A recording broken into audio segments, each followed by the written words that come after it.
Go yard. I got so much motherfucking design on right now.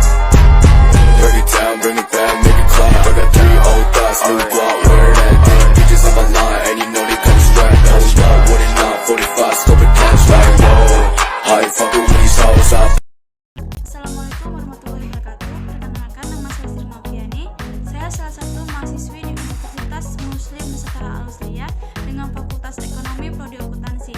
Di sini saya akan mempresentasikan tugas untuk memenuhi mata kuliah pemeriksaan akuntansi 2 yang berjudul Siklus Pengeluaran Pengujian Substantif terhadap Aset Tetap Tidak Berwujud. Aktiva tidak berwujud bukan merupakan klaim kepada pihak lain, juga bukan merupakan hak yang eksistensinya secara fisik ada. Aktiva tidak berwujud dapat digolongkan menjadi 2 kelompok. Yang pertama, aktiva tidak berwujud yang eksistensinya dibatasi oleh hukum, peraturan, perjanjian, atau karena sifat aktiva tidak berwujud itu sendiri.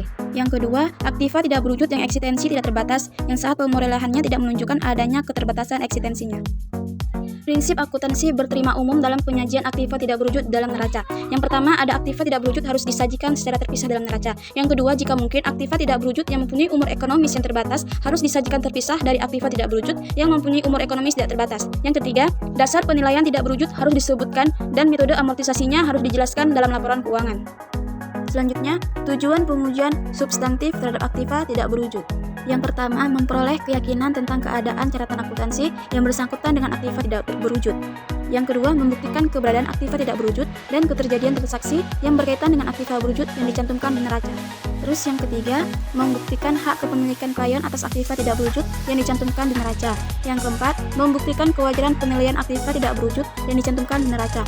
Yang kelima, membuktikan kewajaran penyajian dan pengungkapan aktiva tidak berwujud di neraca. Selanjutnya, program pengujian substantif terhadap aktiva tidak berwujud. Yang pertama, prosedur audit awal. Lakukan prosedur audit awal atas saldo akun aktiva tidak berwujud yang akan diuji lebih lanjut. A. Usut saldo aktiva tidak berwujud yang tercantum di neraca ke saldo akun aktiva tidak berwujud yang bersangkutan di buku besar. B.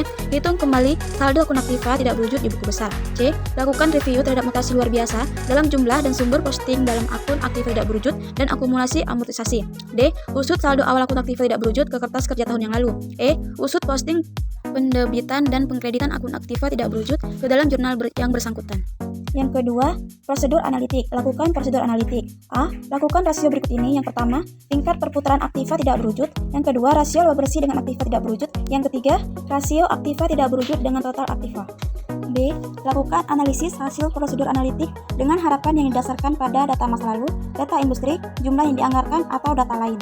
Yang ketiga, pengujian terhadap transaksi rinci. 1. Periksa dokumen yang mendukung pemerolehan aktiva tidak berwujud. Yang kedua, periksa dokumen yang mendukung transaksi amortisasi aktiva tidak berwujud. Yang keempat, ada pengujian terhadap akun rinci. Yang pertama, pelajari notulen rapat direksi, perjanjian, surat izin dari pemerintah, dan dokumen lain yang membuktikan eksistensi aktiva tidak berwujud. Yang kedua, mintalah informasi dari klien atau sumber lain mengenai manfaat aktiva berwujud bagi klien di masa yang akan datang. Ketiga, lakukan inspeksi dan pemeriksa terhadap surat perjanjian, surat izin dari pemerintah, dokumen yang menunjukkan hak pemilikan klien atas aktiva tidak berwujud. Kemudian, verifikasi penyajian dan pengungkapan. Yang pertama, bandingan penyajian aktiva tidak berwujud dengan prinsip akuntansi berterima umum. A. Periksa klasifikasi aktiva tidak berwujud berdasarkan manfaat ekonomisnya. B. Periksa pengungkapan yang bersangkutan dengan aktiva tidak berwujud. Sekian dari hasil presentasi saya. Mohon maaf apabila banyak kekurangan. Assalamualaikum warahmatullahi wabarakatuh.